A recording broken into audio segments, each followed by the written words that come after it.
أعوذ بالله من الشيطان الرجيم. بسم الله الرحمن الرحيم.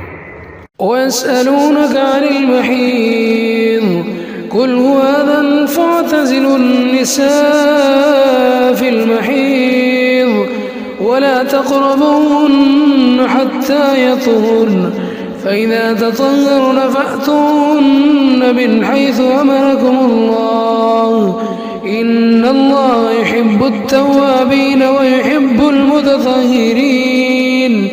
نساؤكم حرث لكم فأتوا حرثكم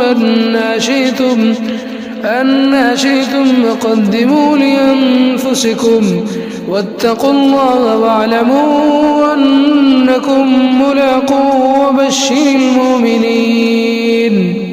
ولا تجعلوا الله عرضة لأيمانكم أن تبروا وتتقوا وتصلحوا بين الناس والله سميع عليم.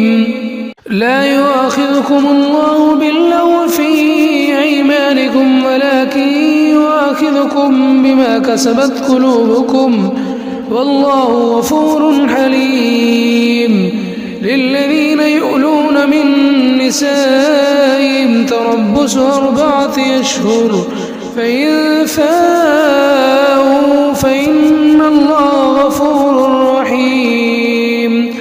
وإن عزموا الطلاق فإن الله سميع عليم.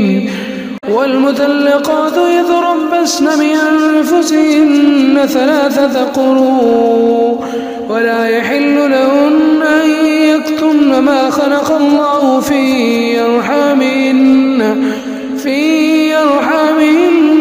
إن كن يؤمن بالله واليوم الآخر وبعولتهن أحق بردهن في ذلك إن أرادوا إصلاحا ولهن مثل الذي عليهن بالمعروف وللرجال عليهن درجة والله عزيز حكيم.